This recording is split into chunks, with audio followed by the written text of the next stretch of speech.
السلام علیکم دوستو، سلجوقوں کے عروج کی اس نئی ایپیسوڈ میں آپ سب دوستوں کو خوش آمدید کہتے ہیں۔ دوستو، ہماری پچھلی قسط کے آخر میں آپ نے ترکن خاتون کو دیکھا جو کہ حاجب کمچ کے ہمراہ سلطان کے پاس روانہ ہوتی ہیں، اور اس قسط کی شروعات حسن صباح سے ہوتی ہے جو کہ غصے میں کہتا ہے وہ سانجر کس طرح ہمارے تمام جالوں کو تہس نہس کر سکتا ہے، کیسے؟ بہرام کہتا ہے اس نے سرائے میں ہمارے فدائیوں اور جنگل میں جال بچھانے والے ہمارے فدائیوں کو بھی ہلاک کر دیا ہے۔ سیدنا حضرت، ہم اس کا مقابلہ نہیں کر سکے۔ اس نے دریا کے آس پاس سلجوق سپاہیوں کا ناکہ لگا رکھا تھا، ہم اس ناکے سے گزر نہیں سکے۔ حسن صباح کہتا ہے اور فیصل کو اس تاپار نے گھر میں قید کر دیا ہے۔ حاجی نے سفارت خانے کے کبوتر بھی ضبط کر لیے ہیں، اور ظاہر ہے کہ وہ مجھے دیوار کے ساتھ لگانے کی کوشش کر رہا ہے، اور اب سانجر نے ایک ایک کر کے ہمارے سارے جالوں کو ناکام بنا دیا ہے، ہمیں ہر طرف سے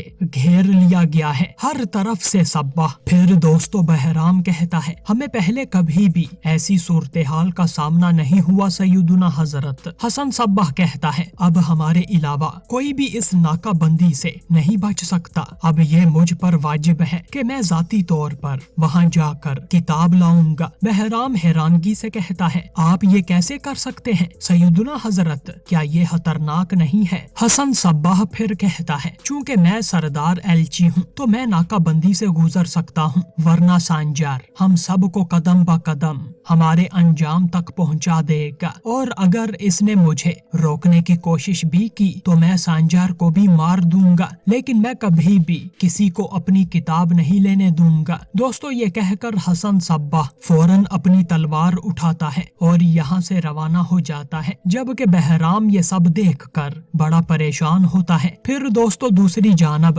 سلجوق محل میں سلطان ملک شاہ دکھائے جاتے ہیں جو کہ اپنی تلوار میان سے باہر نکالتے ہیں اور اسے سامنے کر کے کہتے ہیں یہ تلوار تمہارے یا ایلچن خاتون کے سر پر چلے گی۔ دوستو، اس دوران ترکن خاتون بڑی پریشان ہوتی ہیں، جبکہ سلطان ملک شاہ کہتے ہیں ایلچن خاتون نے تم پر امی جان کو زہر دینے اور حاجی کو مفلوج کرنے کا الزام لگایا ہے، کیا تمہارے پاس اس کی وضاحت موجود ہے؟ دوستو، ترکن خاتون یہ سن کر چونک جاتی ہیں اور فوراً ایلچن خاتون کی طرف دیکھتی ہیں، جبکہ پھر ترکن خاتون سلطان کو یقین دلاتی ہیں اور کہتی ہیں سلطان معظم، یہ کس طرح کا بہتان ہے؟ کیا آپ اپنی خاتون پر لگائے گئے الزامات پر یقین رکھتے ہیں؟ آپ جانتے ہیں کہ ایلچن خاتون اپنے بھائی کیلیج ارسلان کو بچانے کے لیے اس محل میں ایسے کھیل کھیلتی رہتی ہیں، اب اس نے اپنے الزام کو دور کرنے کے لیے یہ کھیل کھیلا ہے۔ میں خاتون اول ہوں، مجھے ایسی چیز کرنے کی کیا ضرورت تھی؟